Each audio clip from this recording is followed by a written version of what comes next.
I was 28 when I finally snapped. My name's Ethan, and for the past 3 years, I worked at a mid-sized tech company under the most insufferable boss imaginable. His name was Gerald, and if you've ever had a manager who seemed to take joy in making your life miserable, you'll understand what I went through. At first, I thought maybe he was just tough, one of those old-school bosses who believed in pushing employees to their limits. But no, Gerald wasn't tough. He was a narcissist, a control freak, and worst of all, he had a personal vendetta against me. It all started the day I got promoted. I had been grinding for years, putting in extra hours, fixing other people's mistakes, and basically keeping the department running while Gerald took credit for my work. When the higher-ups finally recognized my effort and gave me a well-deserved raise and a new title, I made the mistake of thinking I had one. Gerald didn't take it well. His passive-aggressive comments started immediately. Big title, huh? Let's see if you can handle it. At first, I laughed it off, but soon, his challenges turned into outright sabotage. My workload doubled overnight. He started assigning me projects with impossible deadlines, expecting me to work late nights while my coworkers, some of whom had less experience and lower titles, got away with doing the bare minimum.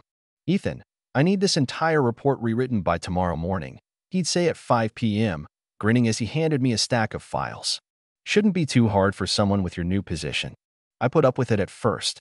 I told myself it was temporary, that he'd get over whatever grudge he had against me. But it only got worse. He started throwing me under the bus in meetings, blaming me for mistakes I hadn't made. He'd change project requirements last minute and then act shocked when I couldn't keep up. I tried to push through, but the stress was eating me alive.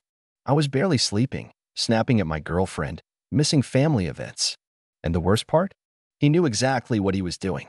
One day, I confronted him in his office. Gerald, I need to talk to you about my workload. I'm drowning here. He didn't even look up from his computer. That's what the big leagues are like. Ethan, maybe you're just not cut out for it. That was the moment something clicked in my head. He wasn't going to stop. No amount of effort, no amount of proving myself was ever going to be enough. But quitting wasn't an option. Not yet. I started documenting everything. Every unreasonable request.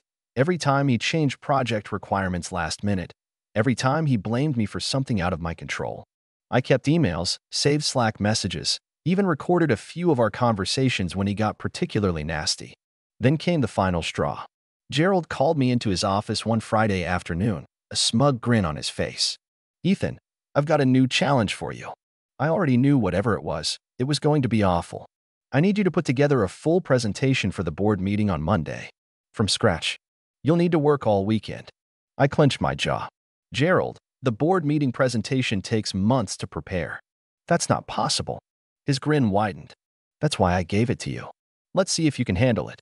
I stared at him, trying to control my anger. He wasn't just setting me up to fail, he was enjoying it. And that's when I knew.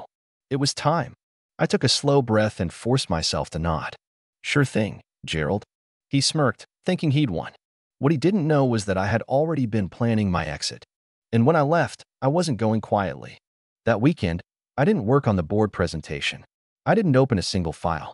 Instead, I finalized my escape plan. Over the past month, I had been quietly preparing to leave.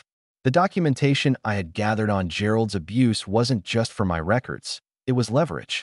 I had also been networking, reaching out to old colleagues and mentors, testing the waters for new opportunities. And then there was my side project, a small consulting business I had been running on the side. I hadn't been ready to go all in before, but Gerald had pushed me past my breaking point. Sunday night, I typed up my resignation letter. No emotion, no explanation, just the facts. I printed it, sealed it in an envelope, and set it on my desk, ready for Monday morning. I walked into the office that day feeling lighter than I had in months. Gerald was already in a mood, barking at people, making his usual rounds of intimidation. When he saw me, he smirked. Hope you're ready, Ethan. Board meeting's in an hour. Let's see if you actually pulled this off. I smiled back. Oh, I'm ready. We all walked into the conference room. The executives were already seated, waiting for the presentation. Gerald took his place at the head of the table, nodding at me to start. I stood up, walked to the screen, and clicked the remote. The screen stayed black. I turned back to the room, pretending to look confused. Huh, that's strange. It's almost like no presentation was prepared. Gerald's smirk faltered. What? I turned to him. Yeah, I didn't do it. The room fell silent. Gerald's face turned red. Excuse me. I pulled the resignation letter from my pocket and slid it across the table toward him. I quit. He grabbed the envelope, barely processing what was happening. You can't just quit in the middle of a board meeting. I shrugged. Looks like I just did. He was fuming now. Ethan, be serious. You're making a mistake. This kind of stunt could ruin your career. I laughed. No, Gerald. Staying here would ruin my career. I turned to the executives. By the way, if anyone wants to know why I quit, I've documented every impossible task I was assigned, every time Gerald sabotaged me, and every time he took credit for my work. I'll be happy to share. The executives exchanged glances. Gerald opened his mouth, but no words came out. He knew I had him. I grabbed my bag and walked out. I didn't bother looking back. What happened next? Well, let's just say Gerald had a very bad day. But the real revenge? That was just getting started. As I stepped out of that boardroom, the rush of adrenaline hit me like a tidal wave. My heart pounded in my chest, but I kept walking, my head held high. The office was quiet, too quiet. People had clearly heard something going down. A few coworkers glanced up from their desks, their eyes flickering with curiosity, but no one said a word. Not yet. I made my way back to my desk, grabbed my personal belongings, and powered down my computer. No hesitation. No second thoughts. I had given that company everything, and all it had given me was stress, sleepless nights, and a boss who delighted in making me miserable. Not anymore. As I stuffed the last of my things into my bag, I heard hurried footsteps behind me. Ethan, wait. I turned to see Sarah, one of my closest coworkers, rushing toward me. She looked somewhere between impressed and worried. Tell me you didn't just do what I think you did, she whispered. I gave her a lopsided grin. Oh, I definitely did. She stared at me for a moment, then exhaled. Wow, you really just walked out on Gerald like that. He's been pushing me for months, I said. He wanted me to fail. I just decided to let him have what he wanted, in the worst way possible. Sarah glanced toward the conference room, where muffled voices, some panicked, some furious, filtered through the walls. She shook her head. I can't believe you actually did it. Then she smirked. I mean, I can, but still. I chuckled. Hey, I left behind some documentation if anyone wants to take a look. Her smirk widened. You mean, receipts? I shrugged, nonchalant. Let's just say there's a very detailed folder with timestamps, emails, and voice recordings in my drive. If it happens to find its way to HR, well, that's not my problem anymore. Sarah let out a low whistle. Gerald's going to implode. Good, I said simply. She nodded, glancing around. So, what now? Got another job lined up. I slung my bag over my shoulder. Better. I'm starting my own company. Sarah's eyebrows shot up. No way. Way. She let out a short laugh. Okay, that is next-level revenge. I grinned. It gets better. Sarah crossed her arms, intrigued. Do tell. I glanced around to make sure no one else was listening, then leaned in. I've been working on a consulting business for a while now. The best part? I already have a few potential clients lined up. Her eyes widened. Ethan, that's huge. And here's the cherry on top, I said. Guess who some of those clients are? She blinked. Wait, are you telling me? Yep, I said, grinning. Companies that work directly with this one. I'm about to be in a position where I can take clients away from Gerald. The same ones he never let me work with because he wanted all the credit. Sarah let out a low, dramatic gasp. Ethan, that is diabolical. I shrugged. Just business. Before she could say anything else, a loud, furious voice echoed from the conference room. Where is he? Sarah and I both turned toward the sound. Gerald. A second later, the man himself stormed out, his face red with barely contained rage. His beady eyes scanned the office until they locked onto me. Ethan, he barked, marching toward me. My office. Now. I didn't move. I don't work for you anymore, Gerald. You think you can just walk away after what you pulled in there? His voice was dangerously low, almost a growl. You humiliated me. I smiled. No, Gerald. You humiliated yourself. His fists clenched at his sides. You're going to regret this. I tilted my head. Oh? And how exactly are you planning to make me regret it? His jaw worked, but he had no answer. He couldn't fire me. He couldn't threaten me with my job. He had lost all control. That's when I saw it in his eyes, the realization. The fear. I took a step closer, lowering my voice so only he could hear. You spent months trying to break me. Instead, you pushed me into something better. And now? Now I get to watch as your career burns itself to the ground." His face paled slightly. I smiled. Then I turned and walked out of that office for the last time. As I stepped onto the street, I pulled out my phone and made a call. "Hey," I said when the person on the other end picked up. "I'm officially free. Let's get started." Because Gerald had spent so much time making my life miserable, he never noticed that I had been building something for myself. And now? Now, it was time to make sure he felt every bit of what he had put me through. And I had the perfect plan to do it. The next few days were a blur of excitement, nervousness, and a touch of disbelief. I hadn't expected things to fall into place so quickly, but once I'd taken the leap, everything started to move in the right direction. The first thing I did after leaving that toxic office environment was call in every favor I could. I reached out to a few former clients from my consulting side gig, reminding them of the value I had brought to their businesses. I set up meetings with a couple of industry contacts I'd been nurturing for months. And I got to work on a brand new website for my company, designing it to not only showcase my skills but to subtly position myself as the one who could help companies clean up the messes that Gerald had created for them. It wasn't long before I had clients on board, and the money started rolling in. It felt surreal.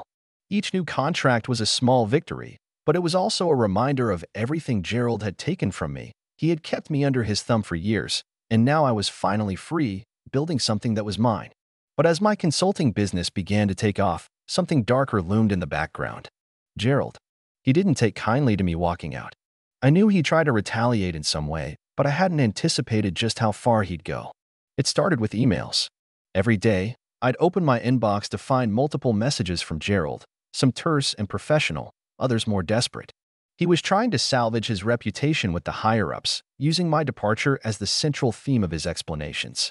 In one email, he referred to my resignation as a loss for the company, and in another, he claimed that Ethan's inability to handle the pressure of leadership was why I'd left. He went so far as to name-drop me in meetings, painting me as a disgruntled employee who couldn't handle the work. It was transparent. Everyone who had worked with me knew I was good at my job. I didn't need Gerald's approval to succeed. But there was something he was missing, something that was beginning to take shape in my mind. I smiled as I clicked open one of his more recent emails, this one addressed to several of my former colleagues. It was full of half-truths, blaming my sudden departure on my supposed failure to meet expectations. What he didn't know, though, was that I had been CC'd on those emails. I didn't respond directly. Instead, I did something even better. I sent my own email to the same people. I sent them the evidence I had been collecting over the years, documents, screenshots, and voice memos. Gerald's sabotage. His tendency to take credit for my work. His manipulation and bullying. I didn't need to slander him in the email. All I had to do was show the truth. The fallout was immediate. I started getting phone calls from colleagues I hadn't spoken to in months, some of them thanking me for the information, others apologizing for not realizing what I'd been dealing with. They were shocked by what they learned, and some were even more shocked by how long Gerald had gotten away with it. The company's HR department was flooded with complaints, not just from me, but from others who had been too afraid to speak up. And Gerald? Gerald was starting to lose his grip. He'd been the king of his little fiefdom for so long that he never saw it coming. My resignation wasn't just a personal loss for him, it was a blow to his empire.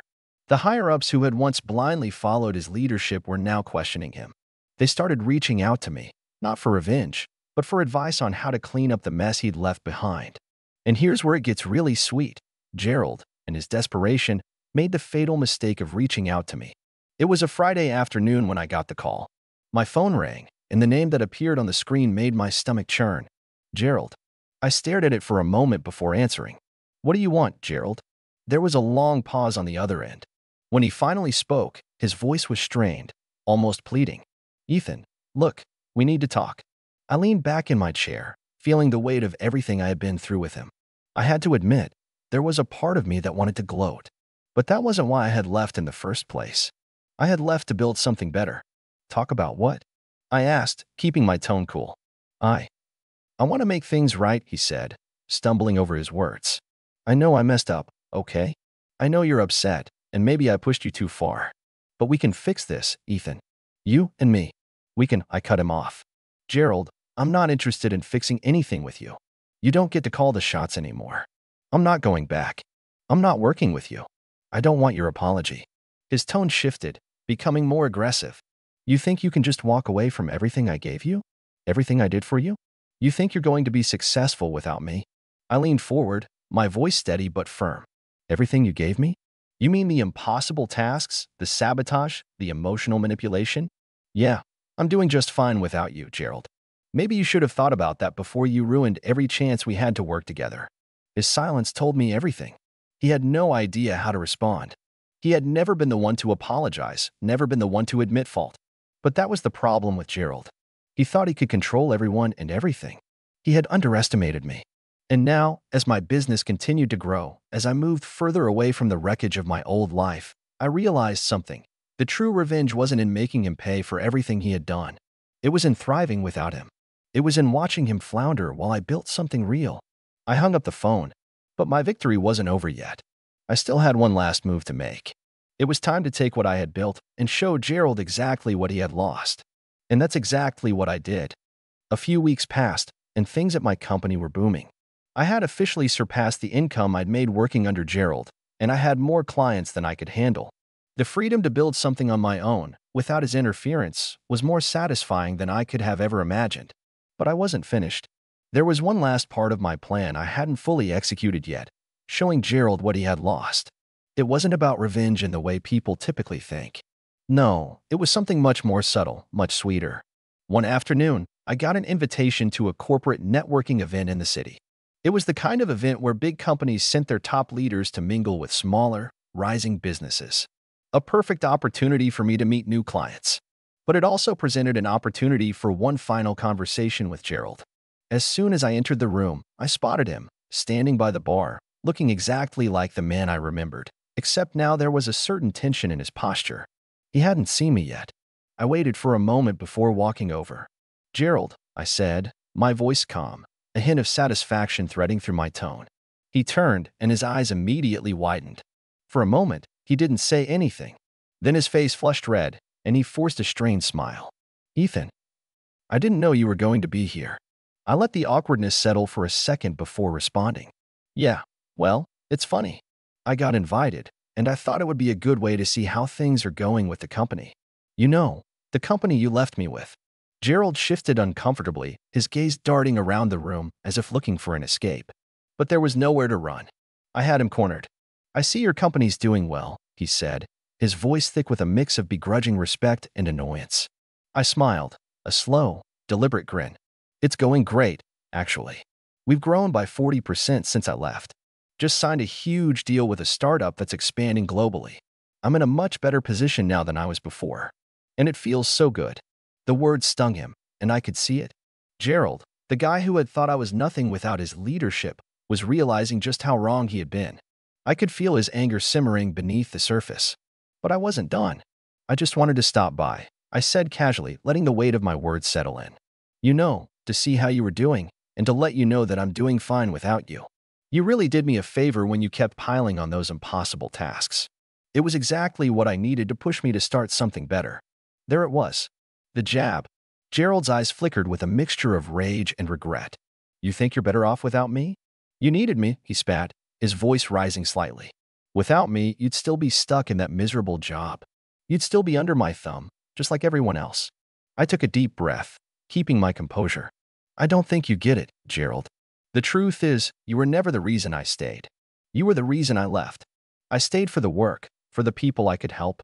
But you made it unbearable. You pushed me until I had no choice but to move forward on my own." His face twisted in frustration. "You wouldn't have succeeded without me," he muttered, more to himself than to me. "You're nothing without me."